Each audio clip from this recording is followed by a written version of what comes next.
Voici dans cette vidéo-ci, je vais faire de la trigonométrie et je vais partir sur les bases qu'il existe 5 relations fondamentales. 5 relations fondamentales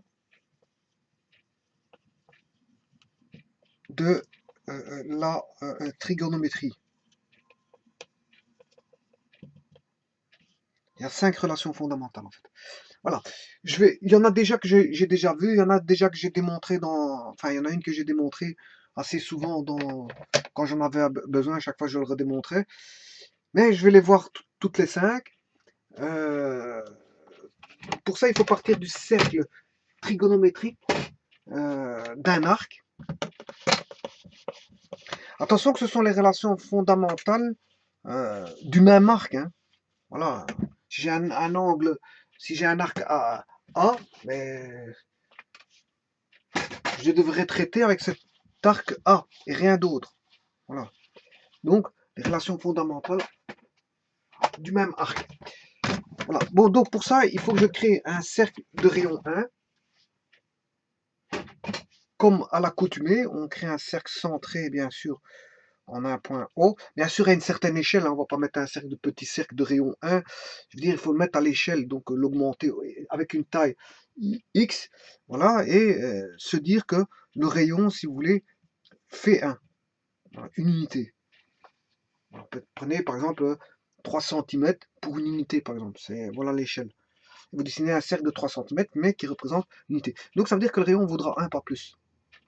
Bon, à partir de là, bien sûr, vous comprenez que la trigonométrie, c'est tout simplement, je veux dire, une coordonnée qui est curviligne qu'on va mettre dans un système d'axes à deux dimensions, O, X, Y. Où O est le centre du cercle, justement. Voilà, O, X, Y. Voilà, la trigonométrie se résume à mettre ce point-là, bien sûr, sur un axe X et Y. Ce point-ci, le mettre sur un axe X et Y.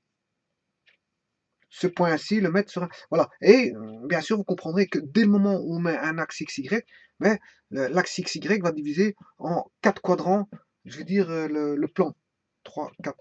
C'est-à-dire, elle va zoner le plan en signes. C'est-à-dire, ici, on aura... bien sûr, ici, c'est plus 1, hein, parce que le rayon fait 1. On aura plus 1, moins 1 ici, en Y. Le 0 en Y est là. Donc, en hauteur, le Y, on va jusque plus 1, moins 1 pour le cercle trigonométrique. Et bien sûr, en X, vous comprendrez, comme on a un cercle de rayon 1, ici, on peut aller 0, on aura 0 ici, et voilà, moins 1 là. Voilà, donc le 0, 0, c'est l'origine ici, si vous voulez.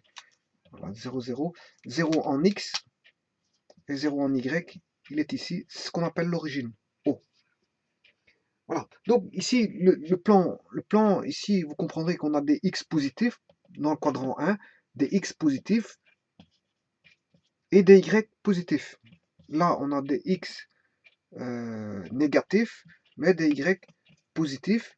Là, on a des X négatifs, des Y négatifs, et là, les X sont positifs et les Y seront négatifs. Autant dire que par là, ce sont les X positifs, par là les X négatifs, voilà, par là les X au-dessus, donc à droite les X positifs, à gauche les X négatifs, c'est ça que ça veut dire, et au-dessus les Y positifs, en dessous les Y négatifs, ça donne une combinaison de 4 structures, voilà, qui vont donner X positif, Y positif, Y négatif, X positif, X négatif, Y positif, X positif, Y négatif, et ça zone le plan en 4 cadrans. Donc l'axe OXY zone le plan en 4 cadrans, et ça a toujours été comme ça. C'est pas parce qu'on fait de la trigonométrie qu'on se rend compte que ça divise le plan en 4 cadrans. Même quand vous faites de l'étude de fonctions, on a 4 cadrans. Voilà, on peut zoner, se dire, bon voilà, ça c'est pas propre à la trigonométrie, ça. C'est propre au système d'axe OXY. Voilà, donc ici, ceci étant dit, la trigonométrie se résume, je veux dire, à prendre un point hein, se trouvant sur un cercle, et ils définissent de cette manière-là un arc. Un arc, bien sûr, à partir de l'origine, on aura un arc orienté, bien sûr. Voilà, un arc orienté. Et cet arc orienté, ben, je veux dire, on peut l'orienter parce qu'il peut aller dans un sens horlogique ou anti-horlogique. C'est pour ça qu'on dit orienté. On a une orientation des angles et donc des arcs, fatalement. Et donc, ici, l'arc, là où l'arc se termine, hein, j'ai un début qui est à l'origine ici, et il va se terminer à un certain point, et le point où on le situe, voilà, par exemple, je vais appeler X, hein, et ce X est décomposable sous un système orthonormé, OXY, bien sûr, c'est un système orthonormé. J'ai la même mesure ici en X et en Y, donc il est normé, et ortho parce qu'il est orthogonal, donc perpendiculaire. Donc, un point euh, sur un cercle peut se décomposer dans un système d'axes XY. Voilà. Et c'est ça, bien sûr, par la décomposition triangulaire que l'on a là. Parce que comme on a des parallèles aux axes XY, fatalement, ça induit un triangle rectangle. Et donc, si on a un triangle rectangle, on sait faire la trigonométrie du triangle rectangle dans le cercle. Dans le cercle. Ça, j'ai déjà expliqué. Il faut aller voir la vidéo correspondante. Parce qu'ici, c'est pas le but de la vidéo de réexpliquer ce que j'ai déjà expliqué auparavant. Voilà. Donc ici, je prends un cercle de rayon 1.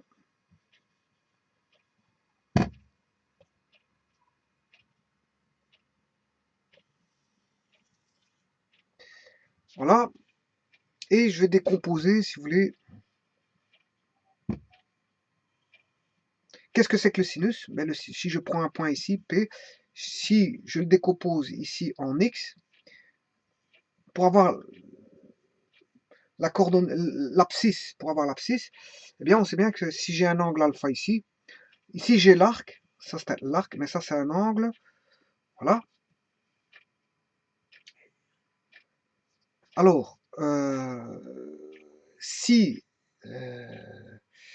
l'angle vaut un certain angle, alpha, que je vais appeler alpha, eh bien, le côté adjacent sur l'hypoténuse fait une mesure égale à 1, parce qu'on a un rayon égal à 1, eh bien, si j'appelle ceci O, l'origine, ce point-là A, voilà, et ce point-là B, eh bien, OA sur OP est égal au cosinus de l'angle alpha. Voilà. Par l'intermédiaire de triangles, la trigonométrie des triangles, je vais pouvoir trouver, je veux dire, l'abscisse. Et OP, en fait, vaut 1, puisque le rayon vaut 1, donc on a OA est égal à cosinus alpha. Donc, ce qui veut dire que OA, la projection d'un point P sur un axe X donne quoi? Ben, le cosinus de l'angle alpha. Donc, autant dire que ça, c'est X, c'est l'abscisse X. Donc, tout point, pour avoir l'abscisse X, il suffit de faire le cosinus de l'angle pour lequel le point, par rapport à l'origine, voilà, possède une certaine valeur d'angle, et donc par rapport à cet angle-là, ben, calcule le cosinus et j'ai l'abscisse X. C'est ça que ça veut dire.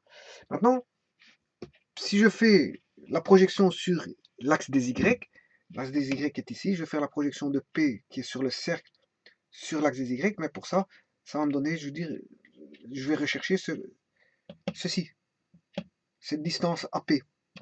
Donc, si je fais AP sur OP, là, c'est le sinus alpha, parce que c'est côté opposé, hein, à alpha sur l'hypoténuse. L'hypoténuse qui est OP vaut 1, donc AP vaut sinus alpha, et ça c'est la mesure en Y si vous voulez. Voilà. Donc, si vous voulez, sur un cercle trigonométrique, un point sur un cercle trigonométrique a pour coordonnées, si vous voulez, x, y, eh bien on aura cos alpha, sin alpha. Voilà. Bon, mais comme on a un triangle ici, on a la relation de Pythagore, fatalement, et en plus c'est un triangle rectangle. Donc on a la relation de Pythagore qui est, je vais l'écrire ici, OA au carré, plus, je peux le faire avec des vecteurs, hein, je mets le vecteur OA, hein, je peux le faire en vectoriel, OA, AP, voilà, et OP, voilà. Donc on sait bien que OA plus AP est égal à OP, OP, voilà, et que, voilà, si je fais le carré OA carré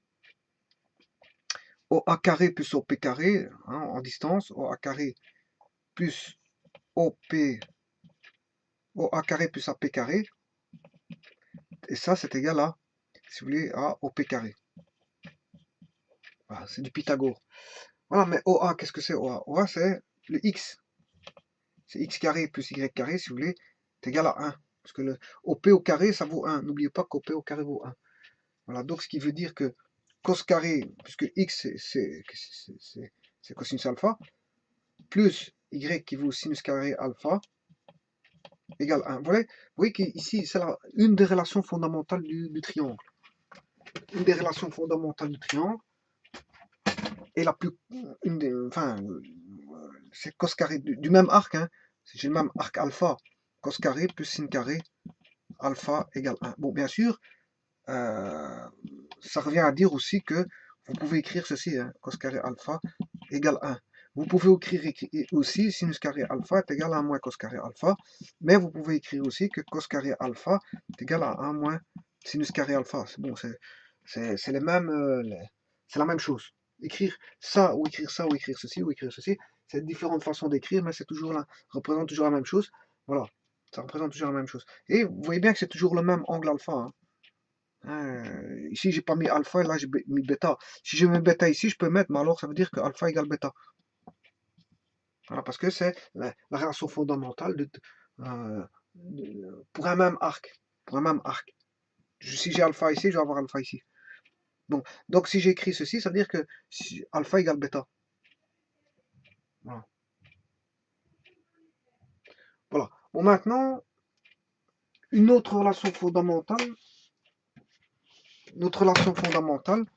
que tout le monde connaît, bien sûr, ben, on sait bien que, toujours dans ce triangle-ci, si je dessine ce triangle-ci, enfin, ce cercle de rayon 1, avec cet axe XY obligatoire d'origine O, qui est le centre du cercle, bien sûr, ici, si j'ai un point P que je mets au premier cadran, bon, je peux me mettre au deuxième cadran, au troisième, au quatrième, ça reste la même chose. De toute façon, on monte toujours au premier cadran, et les autres, ce sont, voilà, il y a des relations qui existent entre le deuxième et le premier, le troisième et le premier, le quatrième et le premier. C'est pour ça qu'on se ramène toujours à étudier le premier. Le premier est fondamental parce que le troisième se ramène avec, le deuxième se ramène par rapport au premier, le troisième se ramène voilà, par l'intermédiaire de signes. C'est juste des signes qui vont changer. Mais sinon, la théorie se fait généralement sur le premier cadran. Bon, ce que je voulais dire,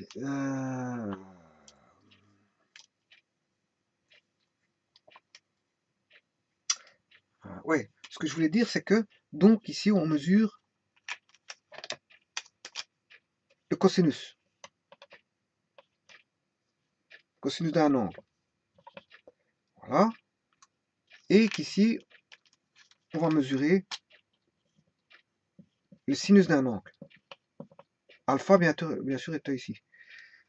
Donc là, par rapport à l'origine, 0, voilà, on a alpha. Par rapport à l'origine des axes X, voilà, on va faire tourner d'un certain angle alpha, et le point P va se situer ici, sur le cercle trigonométrique. Voilà, donc ici on a bien sinus alpha, et là cosinus alpha. Bon.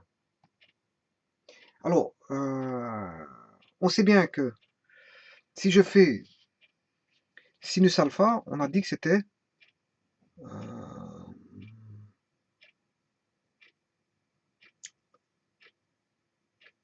si j'appelle ça A ici et B là.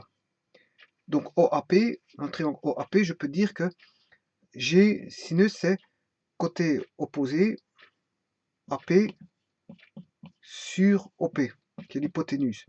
Et le cosinus c'est OA, qui est côté adjacent à alpha, sur OP. Bon. Si je fais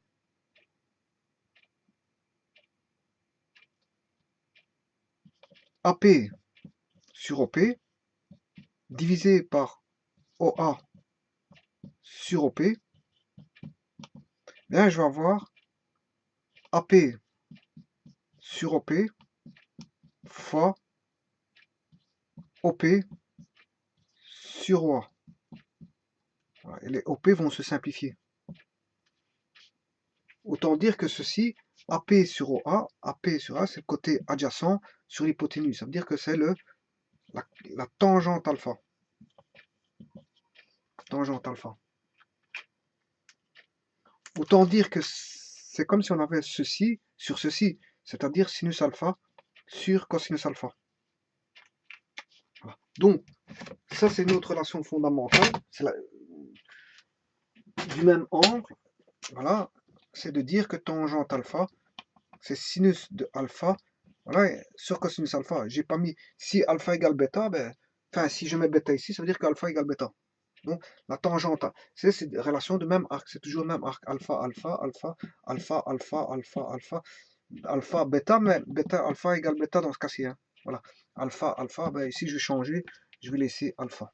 Donc, c'est la deuxième relation, ça c'est la première qui se conjugue en différentes je veux dire, variétés de formules sur une des relations fondamentales de trigonométrie. En voilà une seconde. Voilà. Alors maintenant, si j'avais fait le contraire, je peux faire le contraire. Si je fais le contraire,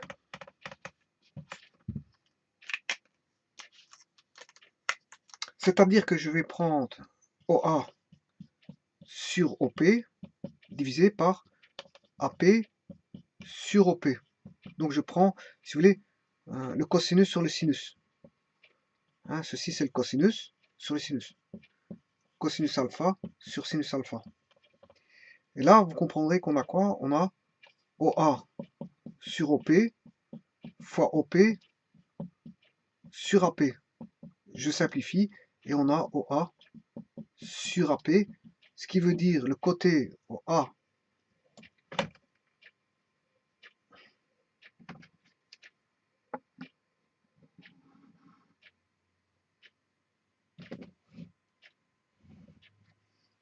OA qui est le côté adjacent, bien sûr à l'angle alpha, sur AP qui est le côté opposé. Et le côté adjacent sur le côté opposé, mais vous comprendrez, c'est la cotangente alpha. Voilà. Et on se rend compte que la cotangente, mais c'était le contraire de ce que je venais de faire à l'instant, c'est-à-dire le contraire, enfin l'inverse. C'est l'inverse de la tangente alpha en fait. Voilà. Donc, une troisième relation fondamentale de la trigonométrie, c'est de dire que la cotangente alpha, voilà, la troisième relation fondamentale, cotangente alpha est égale à cosinus alpha sur sinus alpha. Bon, alors maintenant je vais en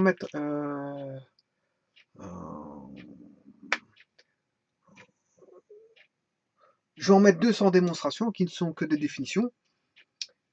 C'est de dire la quatrième relation, je vais vous dire tout de suite, c'est la coséquente alpha. En fait, c'est tout simplement, tout bonnement l'inverse du cosinus alpha. Et la cinquième, c'est la séquente de alpha. Là, je m'excuse, c'est la coséquente, c'est l'inverse du sinus alpha. Et l'inverse, et la séquente, c'est l'inverse de cosinus alpha. Voilà. Donc ici, voilà les 1, 2, 3, 4, 5. J'ai les 5 relations fondamentales, ce qu'on appelle les 5 relations fondamentales comment on appelle ça, de la trigonométrie. Il n'y en a pas qu'une seule, il n'y a pas que celle-ci. Hein, beaucoup de gens croient que la relation fondamentale, il y a la relation fondamentale, ils croient que c'est celle-là. Non, en fait, il y a 5 relations fondamentales, dont une, la voici. Et ensuite, il y en a 4 autres. Donc, il y a 5 relations fondamentales. Celle-ci se conjugue en différentes formules. Bon, je peux faire conjuguer les autres en différentes formules aussi. Hein. Voilà. Ah, bien sûr, quoi. Ici, comme j'ai dit, ici, déjà, je peux mettre 1 sur tangente alpha. Voilà.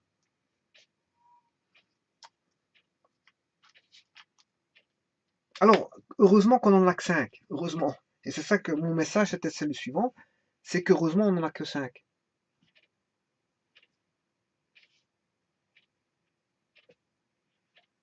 Donc, si vous voulez, les 5 relations fondamentales, on va dire, elles sont distinctes. Elles sont complètement distinctes, on le voit tout de suite. En ce sens que je veux dire par là qu'aucune d'elles ne peut être déduite des 4 autres. Voilà. Elles sont distinctes. On ne peut pas déduire, voilà, de celle-ci, je ne peux pas déduire celle-là, de celle-là, je ne peux pas déduire celle-là. Voilà. Elles sont vraiment fondamentales, je veux dire, c'est des basiques basique. À partir de là, ce sont des bases. À partir de là, bon, on peut trouver autre chose à partir de ça. Mais en les combinant, on peut trouver bien sûr autre chose. Mais ce que je voulais dire par là, c'est que on ne peut pas, à partir de une, en déduire une autre de formule. Elles sont complètement, on va dire, distinctes.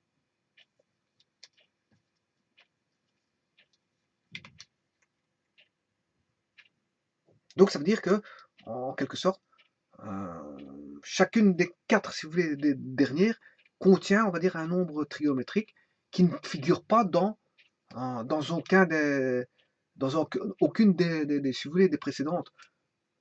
Quand on cite bien sûr les 5 relations dans l'ordre. Voilà, dans l'ordre.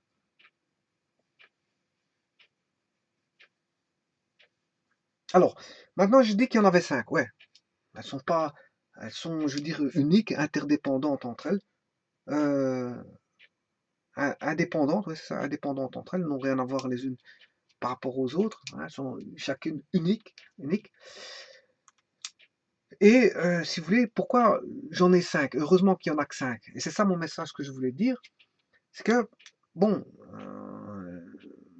on ne peut pas en avoir plus de 5, plus de 5 relations distinctes. Je ne peux pas en avoir 6, par exemple, entre les nombres trigonométriques d'un arc. Pourquoi? Parce que s'il y en avait 6, par exemple, ben, elle formerait, si vous voulez, un système de 6 équations à 6 inconnus. Et là, à ce moment-là, qui vont admettre qu'un nombre limité de solutions. Voilà. Et il n'y aurait donc, qu'un nombre limité de systèmes, de nombres trigonométriques, ce qui est évidemment faux. Voilà, on serait, voilà, ça nous limiterait, je veux dire, euh, euh, dans le système de nombres trigonométriques. Ça nous limiterait, ce qui est faux. Voilà.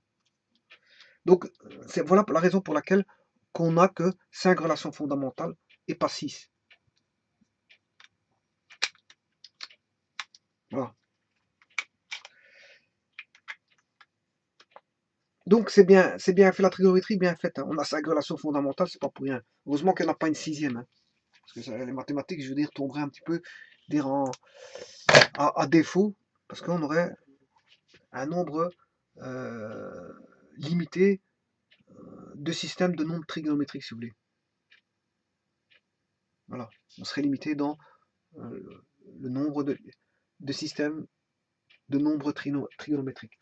Alors, heureusement qu'on n'en a pas 6, mais 5 exactement. Et ça tombe bien, pile poil. Voilà, et donc là, on n'est pas limité dans le système de nombres trigonométriques. Voilà. Et donc ça, ce sont les relations fondamentales, qui en a 5, du même arc. Voilà, je vous remercie beaucoup.